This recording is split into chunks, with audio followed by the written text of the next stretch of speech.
এবং এই গভর্নমেন্ট এটা চেঞ্জ করে সেটা যেতে হবে না। তারপর গেলেন হাইকোর্টের ডিভিশন বেঞ্চে, হেরেছেন।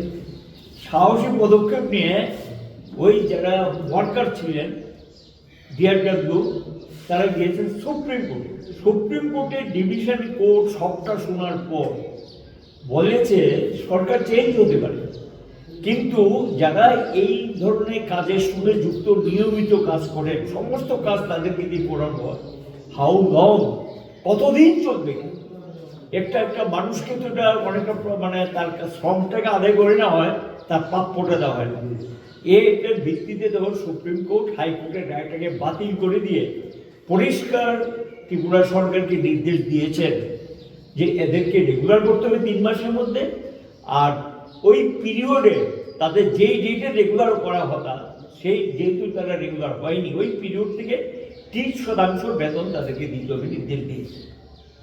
তা আমাদের বক্তব্য বলল যে এই যে নির্দেশটার পর এখন রাজ্যে 26,000 মতো আছে, এদের কি হবে?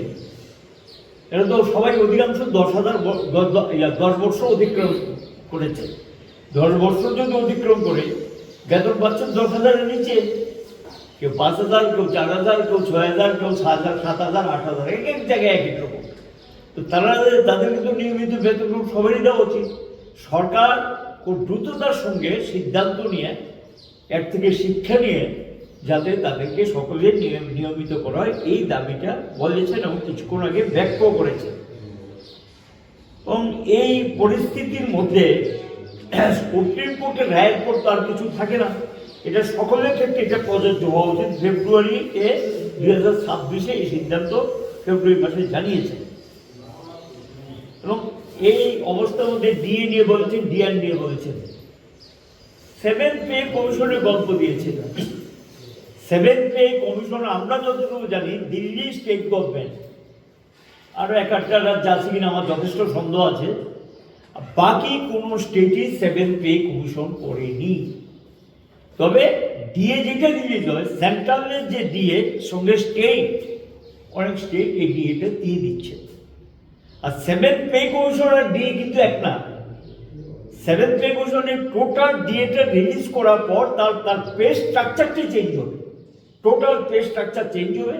এবং সেন্ট্রাল গভর্নমেন্টের আদলে, কেন্দ্রীয় সরকারের আদলে অনেকগুলো সুযোগ সুবিধা যেগুলো, সেই সুযোগ সুবিধাগুলো স্টেটে যারা কর্মরত তাই সেই সুযোগটা পাবে। এবং এই জায়গাটাতে দেখা গেল 2018, 2023 দুইবার বিধানসভা নির্বাচনে বিজেপি দল ঘোষণা করেও 7th পে কমিশনের ধারে কাছেও নেই, উল্টো এখনো 17% ডিএ পায়নি। আর ডিআর যেটা 2টা স্তর আছে। যখন বামফ্রন্ট সরকারের সময় নিয়ম ছিল, যখন ডিএ রিলিজ করা হতো একটা লামসাম টাকা এই ধরনের ওয়ার্কার যারা আছে তাদেরকে, স্কিম ওয়ার্কার সহ তাদেরকে দেওয়া হতো। এই টাকাটা এখন দেওয়া হয় না। কেন পাবে না? কি অপরাধ তাদের? কি কারণে দেবে না তা পর্যন্ত দিচ্ছে না। একই কাজ করে বরঞ্চ তাদেরকে দিয়ে বেশি কাজ করানো হয়। তারা ভয়ে ভয়ে থাকে কখন তাকে কাজ থেকে সরিয়ে দেয়, এবং তারা অনিয়মিত কর্মচারী, এবং এদেরকে দিয়ে রাত 8টা পর্যন্ত, 9টা পর্যন্ত কাউকে দিয়ে কাজ করানো হয়, কোনো ঘন্টার বাংলায় নেই। সব প্রকার কাজ দেবে, এইভাবে তাদেরকে ক্ষতিগ্রস্ত। এটা তো চলতে পারে না। আমরা বলবো 7th পে কমিশনে যেটা হচ্ছে উল্টো, এখন 7th পে কমিশন শেষ হয়ে সেন্ট্রাল গভর্নমেন্ট 8th পে কমিশনের কমিটি তৈরি করে দিয়েছে। কাজ অলরেডি স্টার্ট হয়ে গেছে। 7th পে কমিশনের বাইরে 8th কমিশন তো দূরের কথা। এই পরিস্থিতির মধ্যে অবিলম্বে ডিএ এবং ডিআর একটা হলো গিয়ে যারা রিটায়ার্ড তারা যেমন পাবে, আরেকটা ডিআর যেটা বামফ্রন্ট সরকারের সময় ক্যাবিনেটে একটা সিদ্ধান্ত হয়েছিল 6 মাস অন্তর অন্তর বেসরকারি ক্ষেত্রে যে স্তরেরই হোক, ইরেগুলার ওয়ার্কার যারা আছে, অনিয়মিত যারা আছে, সেই ওয়ার্কাররা যে স্তরেরই হোক, শ্রমজীবী যে স্তরেরই হোক, তাদের ক্ষেত্রে 6 মাস অন্তর অন্তর automatically consumer price index, CPI যেটাকে বলা হয় সংক্ষেপে, মূল্যসূচক, সে বিয়ার হিসাবে একটা টাকা বাড়ায়। কিন্তু এখন এটা একেবারে টোটালি স্টপ। রাজ্য সরকার এই পদ্ধতিটা মানছেন না। বেসরকারি ক্ষেত্রে যারা একেবারে সমস্ত একটা বিরাট অংশ শ্রমজীবী কাজ করেন, একেবারে দোকান কর্মচারী থেকে বিভিন্ন ধরনের সরকারি আধা সরকারি যে প্রতিষ্ঠানে আছে, বেসরকারি প্রতিষ্ঠানে আছে, একটা সংখ্যাটা কত? এই রাজ্যে শ্রম দপ্তরের তথ্য যে 9 লক্ষর উপর। তো এই যে 9 লক্ষ আছে, এই 9 লক্ষ কি অপরাধ করলো? জিনিসপত্রের দাম বাড়ছে, সিপিআই অনুযায়ী অন্যান্য রাজ্যে ডিআর বাড়ে, আর এই রাজ্যে দেখা যায় সেটা পারে না। আমরা এটার প্রতিবাদী এই বিধানসভা অভিযান আমরা করছি। আপনারা জানেন অসংখ্য খালি পদ বিধানসভা আলোচনা চলছে, তার হিসাব দিচ্ছে। তাহলে এই খালি পদগুলো পূরণ না করাতে হলো কি? সেখানে গিয়ে যেমনি খুশি এমনি যারা আছে এই কাজ করে তাদেরকে দিয়ে সবটা কাজ করানো হয়, কিন্তু তাদেরকে কিচ্ছু দেওয়া হয় না। একটা লোককে এইভাবে শোষণ করবে সরকার, কিন্তু মানে ভাবা যায় না। কিন্তু মাল্টি ন্যাশনাল ক্যাপিটাল যে দৃষ্টিভঙ্গিতে কাজ করছে অনেকটা তাই হয়ে গেছে, যদিও তারা মাল্টি ন্যাশনাল ক্যাপিটালের সঙ্গে তারা যুক্ত।